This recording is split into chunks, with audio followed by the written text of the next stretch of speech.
వేసవి వేడిపై దాడి, చల్లటి రిఫ్రెషింగ్ స్టాప్ తో హాయి. రికార్డ్ వైసీపీ అధికారంలో ఉన్నప్పుడు మాత్రం ఒక వెలిగారు ఆ మాజీ ఎంపీ. ఎప్పుడూ వివాదాలతోనే అంటకాగే నాయకుడికి ఇప్పుడు అవే శాపమయ్యాయా? ప్రస్తుతం ఆయన కావాలనే మౌనవ్రతం పాటిస్తున్నారా, లేక పార్టీనే కాస్త పక్కకు జరగమ్మా అని చెప్పిందా? ఎవరా కేర్ ఆఫ్ కాంట్రవర్సీ లీడర్? మౌనానికి ముందు తగిలిన దెబ్బేంటి? రాజకీయాల్లో ఉన్న వాళ్లకు వివాదాలు రెండు వైపులా పదునున్న కత్తిలాంటివే. ఒక్కోసారి అవే పాపులర్ చేస్తాయి, ఇంకోసారి ఎత్తి ఆఘాతంలోకి పడేస్తాయి. హిందూపురం మాజీ ఎంపీ గోరంట్ల మాధవ్ విషయంలో ఈ రెండూ జరిగిపోయాయి. ఒకప్పుడు పోలీస్ ఆఫీసర్గా కెరియర్ ప్రారంభించిన మాధవ్ 2019 ఎన్నికలకు ముందు వైసీపీలో చేరారు. పార్టీలోకి ఎంటర్ అవుతూనే ఎంపీ టికెట్ దక్కడం, హిందూపురం నుంచి భారీ మెజారిటీతో గెలవడం చకచకా జరిగిపోయాయి. సీఐగా ఉన్నప్పుడు గబ్బర్ సింగ్ తరహాలో తనదైన స్టైల్లో డ్యూటీ చేశారు గోరంట్ల. అప్పట్లో ఏదో రకంగా నిత్యం వార్తల్లో ఉండేవారాయన.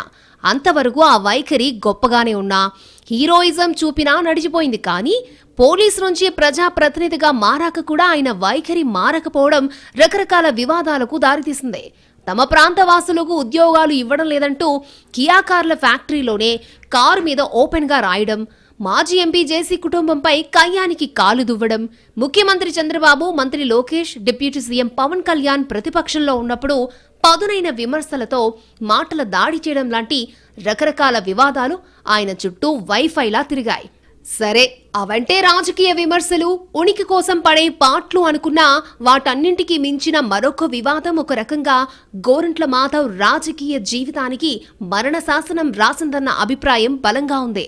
ఎంపీగా ఉన్నప్పుడే బయటకొచ్చిన మాధవ్ న్యూడ్ వీడియో గల్లీ నుంచి ఢిల్లీ దాకా వైరల్ అయింది. దాని గురించి ఢిల్లీలో ఎంపీల మధ్య కూడా చర్చ జరిగిందంటే ఎంపీ సాబ్ ఏ స్థాయిలో బద్నామయ్యారో అర్థం చేసుకోవచ్చు.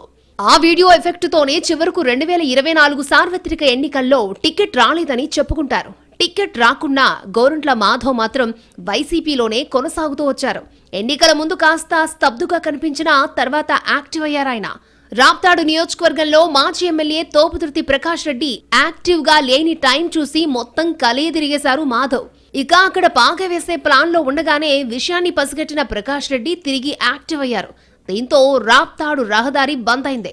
ఇదే సమయంలో వైసీపీ అధినేత జగన్ ఆయన భార్య భారతి మీద అనుచిత వ్యాఖ్యలు చేశారు చేబ్రోలు కిరణ్. అందుకు సీరియస్ అయిన కూటమి ప్రభుత్వం కిరణ్ ని అరెస్టు చేయించింది. ఆయన్ని కోర్టుకు తరలించే సమయంలో దాడికి ప్రయత్నించారు గోరంట్ల మాధవ్. ఆ టైంలోనే మాజీ ఎంపీతో పాటు ఆయన అనుచరుల మీద కూడా కేసులు నమోదయ్యాయి. పోలీసులు ఈ విషయాన్ని సీరియస్ గా తీసుకుని మాధవ్ ని అరెస్ట్ చేశారు. కొన్నాళ్లు జైల్లో ఉండి బెయిల్పై బయటకొచ్చారు ఈ మాజీ పోలీస్ ఆఫీసర్. ఆ తర్వాత జిల్లా బాధితులు చూస్తున్న మిథున్ రెడ్డి అనంతపురం వచ్చినప్పుడు కలిశారాయన. పార్టీ సపోర్ట్ గా ఉంటుందని మిథున్ రెడ్డి అయితే చెప్పారు. కానీ అప్పటి నుంచి మాధవ్ మాత్రం మునపటిలా యాక్టివ్ గా లేరు. జిల్లాలో పార్టీ పరంగా జరుగుతున్న ఏ కార్యక్రమంలోనూ చురుగ్గా పాల్గొనడం లేదన్నది వైసీపీ వర్గాల మాట. మాజీ ఎంపీ తలారి రంగయ్య ఆర్డీటీ కోసం పాదయాత్ర చేస్తూ ఉండగా ఆయన ఆహ్వానం మేరకు ఆ ఒక్క కార్యక్రమంలో పాల్గొన్నారు తప్ప మిగతా ఎక్కడా కనిపించలేదు. ఇటీవల పార్టీ కార్యక్రమాలు చురుగ్గా సాగుతున్నా మాజీ ఎంపీ మాత్రం పట్టనట్టుగా ఉండడం ఏంటో అర్థం కావడం లేదన్నది లోకల్ క్యాడర్ మాట. దీంతో పరిస్థితుల దృష్ట్యా ఆయన తనకు తానుగా సైలెంట్ అయ్యారా, లేక పార్టీ పెద్దలే సైలెంట్ గా ఉండమన్నారా అన్న చర్చ జరుగుతోంది పార్టీ సర్కిళ్లలో.